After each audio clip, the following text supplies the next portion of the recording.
muraho neza, nitwa Uwimana Patricie, bahaye ikaze mu kiganiro cy'umunsi wa gatatu ku itariki 4 z'ukwezi kwa 12 2024.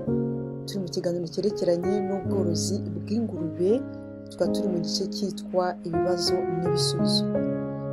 Uyu munsi turarebera hamwe ikibazo kigira kiti nkwiye gutangiza ingurube zingahe.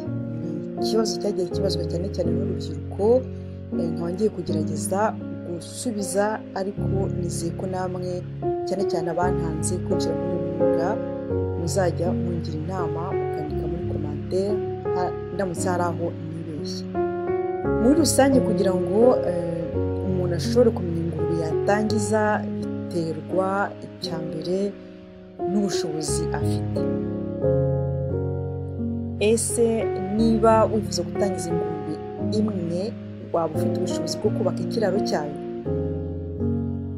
Ese niba ushaka gutangiza ingurube ebyiri, waba ufite ubushobozi bwo kuzitunga, kuzigurira ibyo zirya, kuko nabyo ni amafaranga. Niba uzakenera umukozi kwita ku ngurube zawe, uzakenera amafaranga yo kumuhemba.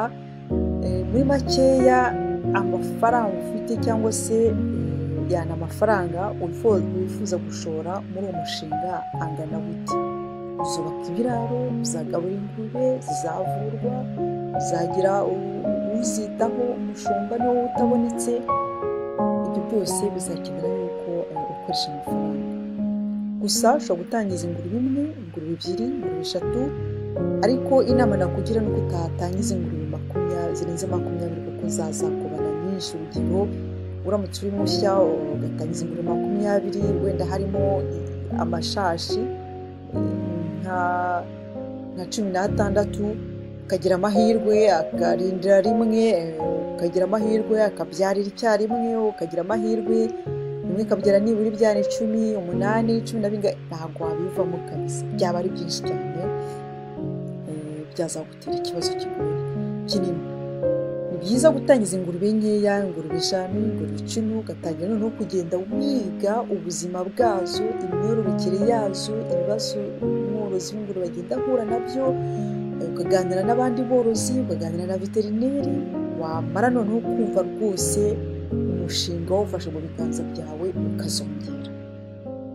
Iyi niyo nama nagira abantu bifuza korora ingurube. Iyo ni imwe mu nama nabagira. Ikindi noneho ni ukura inyungu umuntu yifuza kugeraho. Ushobora kuvuga uti oke, ngiye korora ingurube nibura 5 cyangwa se 10, ngamije ko niziba nyinshi umusaruro wazo zawitunganyiriza nkawushyira ku isoko. Bivuze ngo ushobora kuzajya uzibaga, ushobora kuzajya ucuruza inyama nyine zavuye kuri izo ngurube, ushobora kuzikoramo amasosiso, ushobora kuzikoramo uziteka. Intego yawe ni iyihe? Ni iki kiri kugusaba kwinjira mu bworozi bw'ingurube?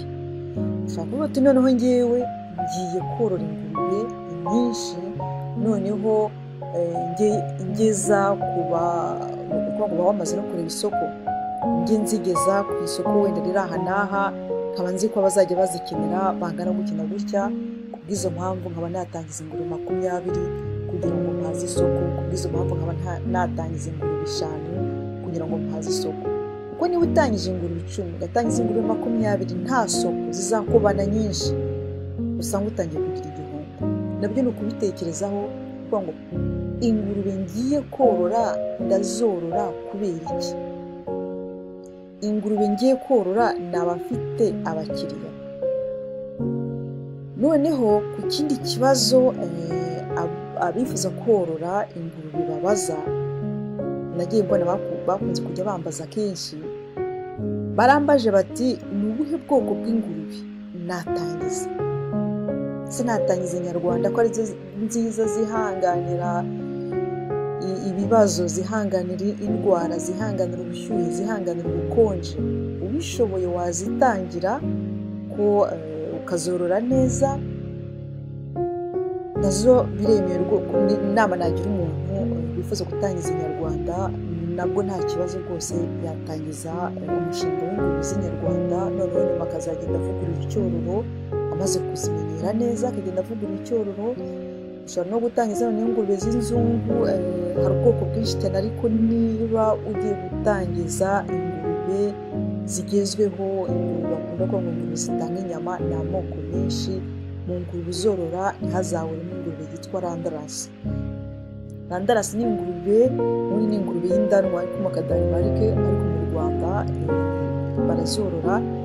Ikindi noneho ni ukuvuga ngo minagiri, hari ingurube bemera ko ubwoko bwiza bugezweho bahisemo, ntabwo nabivuga kuri iyi saha, ariko harimo randarasi, harimo pietre, harimo za rage white, harimo na diroke. Ntabwo amoko yose nibuka, ariko nibura mu ngurube wahitamo korora, uramutse ugiye korora ingurube za kijyambere wakorora randarasi, kuko ni ingurube ikura vuba kandi ikaba itanga n'inyama nyinshi. Bamwe mu borozi abifuza kwinjira muri uyu mwuga bagiye bamaze bati, Patricie, umuntu yakura hehe icyororo cyiza? Ni ukuvuga ngo niba ugiye gutangira korora ingurube, ni byiza kugura icyororo ahantu hizewe. Ni ukuvuga ahantu uragenda ukagura ingurube, bakaguha ifishi y'ingurube uguze, ukareba imyirondoro y'iyo ngurube, ukamenya ibyayikorewe kuva yavuka kugeza uyu munsi uje kuyigura. Ushaka kugura ingurube mu makoperative, ushaka kuyigura mu bigo, muri za kampani, mu bigo byigenga, ushaka kuyigura ku muntu ku giti cye, ariko nawe worora kinyamwuga, ku buryo niba ugiye kugura ingurube akaba yakubwira ati, ingurube rwose ishobora kubyara abana, cyangwa se ikomoka ku, babyita imbyeyi, ikabyita imbyeyi, niba atari ko bavuga mu yihanganire, yagiye ibyara, aho ikomoka kuri nyina, wenda ni ingurube yagiye ibyara abana bake, akaba ari 8, abenshi akaba 16. Ukaba uzi ngo uguze rwose icyororo ahantu baguha amakuru yose wifuza, umuntu akakwereka ifishi y'imiti yaba yaragiye ihabwa.